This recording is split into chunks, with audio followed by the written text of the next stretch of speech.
Plan B, thanks for doing this. I know I'm a big fan of yours and your models and your analysis, so I know a lot of others are also. My question would be around kind of the correction that you just spoke of, right? Which is we're at 57, 58,000 now almost. You're saying that it's going to average at least 100,000 over this cycle, which is 2020 to 2024. So we obviously have to go much higher, whether it's 300,000, 400,000, 500,000. We'll see.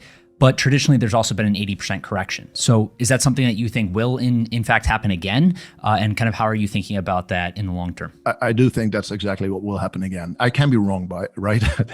Let me be very clear. I can be wrong, but I do think that 4-year cycle that is sort of triggered by the halving is a very real thing. It has to do with the scarcity of Bitcoin. That's to do with the shortage that we're seeing right now. Bitcoins are traded on exchanges, and the exchanges have some inventory of Bitcoin, and you can buy it, you can sell it, but it's basically not on-chain transactions. It's Bitcoins that are on the exchange, and you buy them from other sellers and you sell them to other buyers. But if you look on-chain, so the Bitcoins that are in cold storage, that large investors have, you can very clearly see these waves of shortage, and we're in one right now. At least last another couple of months before it's really well out of sellers, if you will. And what other news will trigger it, I don't know. I do think there will be a crash, and it could be as large as the crashes we've seen in the past. We have had 3 crashes of 80%. And I see no reason why we couldn't have another one, which of course is always short-lived and an excellent opportunity to buy more Bitcoin.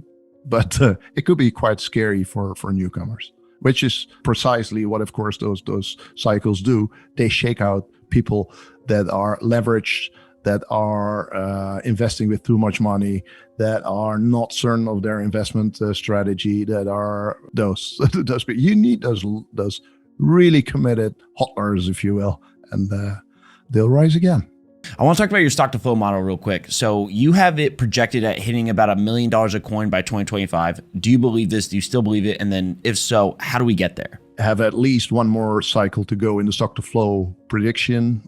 So yes, that would bring Bitcoin in the $1 million to $5 million range. And I really do believe that we're getting there. And so that would be the path that we're seeing right now. We're going from 57 or right now to 63, 98 in November, and 35, for example, or something above that, right? In December, and then FOMO starts to kick in. We go to 200, 300, 400, whatever, and then crash.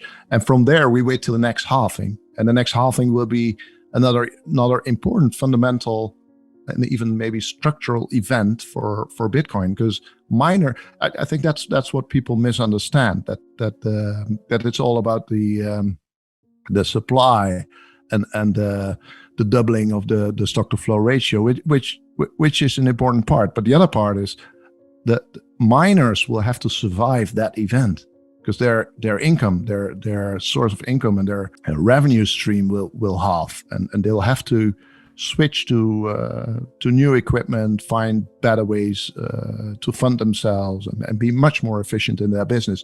And if the miners and the whole business survives another halving, that's a major accomplishment, and that will trigger the next rise from, say, 100,000 after the next crash to 10x, 20, 30x at that amount, which is in the millions indeed. It's pretty crazy, Plan B, when you start to look at this. When most people would hear, let's say 2025, $1 million to $5 million, that feels like it's a very wide aperture in terms of outcomes.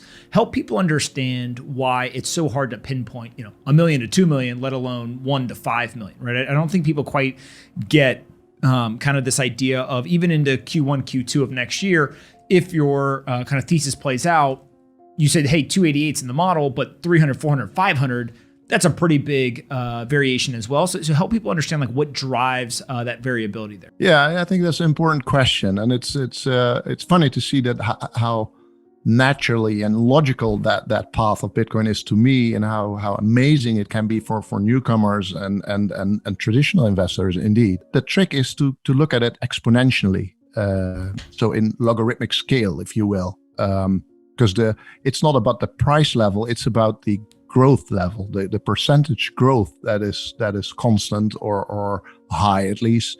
If you look at my followers, which is 1 million now, which was unthinkable even a year ago, let alone 2 years ago.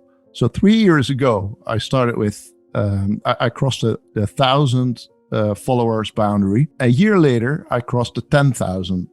And then a year later, so the second year, I crossed the 100,000. And now in the third year, I crossed 1 million. And so it's amazing growth. And people start to see it when you're big. But in fact, it's a constant growth of 20% per month. And yeah, that was 200,000 new followers last month, but it will probably be 220,000 new followers next month. And so that 20% is constant. And the same is with the Bitcoin price. Bitcoin goes 10x every 2 years. So 100x every 4-year period. That is amazing. To hear that, but if you actually experience that or look at the data, but that's different. But if you experience, and as I did, of course, buying at 400 or 500 and then going to 4,000 or 5,000, and now we're at 40, 50,000. That's 100x. And there are people that have 1,000x their investment or 10,000x. And that constant growth, I guess, is very specific to Bitcoin and triggered by the halving period, the scarcity that's intrinsic in Bitcoin, and that makes it such a perfect store of value. And more and more people will recognize this unique property. What's the thing that when you look forward, you're most excited to? Is there a price milestone? Is there a number of entities on chain? Is there some sort of kind of external milestone? What's the thing that you're like, man, when this happens, that's going to be pretty cool. I'm really looking forward to it. On the short term, I would be would be very nice if we hit that 63,000 mark end of this month, because I guess that's what really did it last time, nailing the 47 and 43,000 last 2 months. So 63 would be nice. Of course, the 100K. The 100K is sort of the make or break for the stock to flow model. So I really hope we hit that, and I'm quite certain. Or not uncertain, I should say, that we're going to hit that.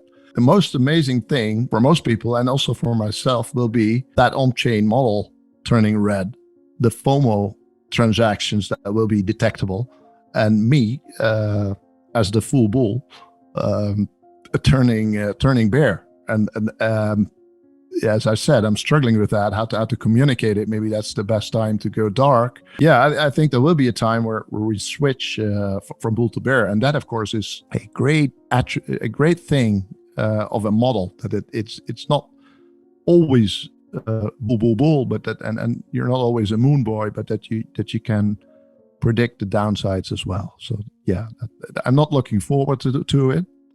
On the one hand, but I feel it's going to happen someday later next year, but I'm very much sort of looking forward to that moment. Do you have any thoughts on a Bitcoin ETF and how that could either support, accelerate, or be detrimental to stock to flow model? Yes, stock to flow ETF will make Bitcoin available for the masses, for pop and mom and investors. And yeah, it will be a huge thing for the market. Although we, of course, think, well, you can buy Bitcoin right now. Why should you pay the fees that are associated with these funds? But it makes it easy for the crowds. The herd will be coming then, and that will be a big thing. So yeah, I think it's coming maybe this month, maybe next month, but it will be there. Gary Gensler from the SEC has already sort of nudged that it is possible to start a Bitcoin futures ETF right now, which I think has already been receiving applications for that at the moment. So yeah, I would be very, very surprised if that would not be introduced this year.